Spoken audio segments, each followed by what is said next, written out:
So first it wants me to take a razor blade. That's how small it is. I might not, oh, there it is. I take a razor blade and make sure there are no loose glass pieces. Oh, there's one. Get up in there with your buck knife. Alright, remove loose glass fragments by scraping over the razor with the blade. Affix the applicator base to the windshield. Make sure the center ring is centered above the brake and the suction cups are firmly attached to the windshield. I don't like that. Do not allow the suction cups to cover any cracks extended from the central impact point. Note, suction cups legs are adjustable. And actually, before I go any further, these are the items that you get in this kit, along with the instructions that just blew off my hood. Step 2. Screw the resin chamber into the center ring. If necessary, remaneuver the device so the rubber mouth will be directly on top of the point of impact. And this is the rubber mouth directly on top of impact, the point of impact, when you bring it up here and screw it in. Okay. Check the alignment from inside the car. Screw down the resin chamber, turning clockwise so the rubber mouth is flat against the windshield. Incomplete but gentle contact with the glass. Excessive pressure will alter the original curve of the glass, affecting the flow of the resin, of the repair resin, and effectiveness of the repair. So they want us to put this bad boy in here, but they want us to do it ever, where is that? You can't see it. So gently. So no excessive. It's kissing it. There we go. 3. Squeeze 3 to 6 drops of repair resin, depending on the extent of the damage, into the resin chamber and mount it on the windshield. If the resin leaks out of the bottom of the resin chamber, gently turn the resin chamber clockwise, just enough to prevent leakage. Alright, we're gonna put some drops in here. That was a good squeeze. It's about 3. Boom. And I do not have any dripping, so I guess that's enough pressure on the impact tube thingy jiggy.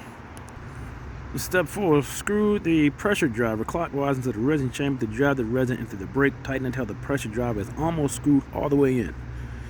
Check from inside the car to make sure that the rubber mouth has opened wide. Allow the repair resin time to be absorbed into the brake, 4 to 6 minutes, depending on the extent of the damage. If the repair resin has not reached all areas of the brake, you might want to apply heat to the inside of the windshield with hot air gun or hair dryer not included.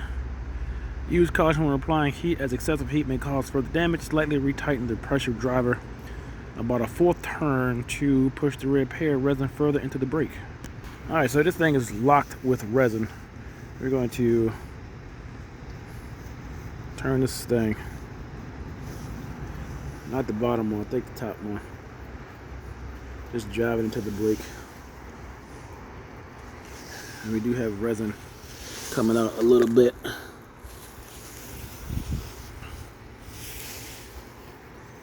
Yep. It's not leaking, which is cool. Oh, there it comes. So that's out. So,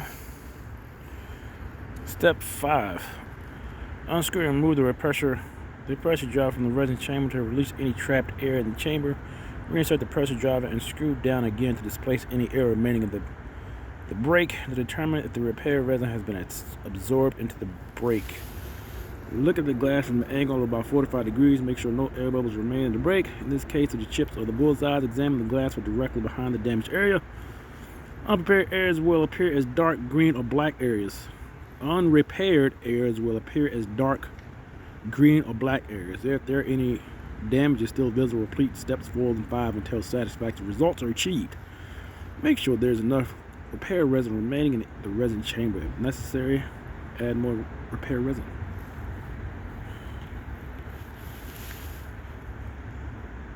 Okay. It definitely smells as if it's a chemical reaction, so it's something's working. And I've done it twice now. And then open it up. This is after my second time. Make sure it's air bubbled out. Place it back in. Cool. And then I'm going to add one more dose of this and run the process all over again. 3 times to be sufficient. It was a very small star. So this is the third attempt. We'll pull this off per the instructions to make sure any air bubbles aren't in, and just let this bad boy cure for a good 6 minutes. So basically my understanding of it is that rubber mouth, well, is that rubber mouth. I don't think you can see it, but they're trying to expand it with the top screwdriver there. They're trying to expand that rubber mouth enough to allow the liquid to come out, but not leak down as you see on the rivets here. And then to allow it to set up in that crack over the next, I guess, 6 to 8 minutes. I'll do 6 to 8. I think I understand it, but we'll see. If I do it wrong here, then you can learn from me. Do it yourself, D. And they want to make sure that that rubber mouth, that black that you see, the blackish area, it's indicating that the mouth, it's wide open, but not enough to let the liquid squeeze out. So I think we're doing it right, but we'll see nonetheless. I have no idea what these are for. All right, there's another side. We have 7 steps, not 5. All right, so this is where the curing strips come in at. We're going to remove the apparatus. I'm not going to read that in its entirety. Well, there it is. Remove apparatus, touch up, apply curing strips. That's basically what that is saying. All right, it looks better. All right, so if it appears as if you didn't cover it properly or enough, go ahead and touch it up with this and place one of these curing strips on top of it. That's ideal. That's fantastic as far as I understand it. That area is right here, and it doesn't look like there's any type of indentation that's a rock hit it at all. So I think we're on a good path. Oh wow. When the entire application procedure is complete, move the car into direct sunlight. That's gone. All right. I am going to try to see if I have a UV light in my house. I don't think I do.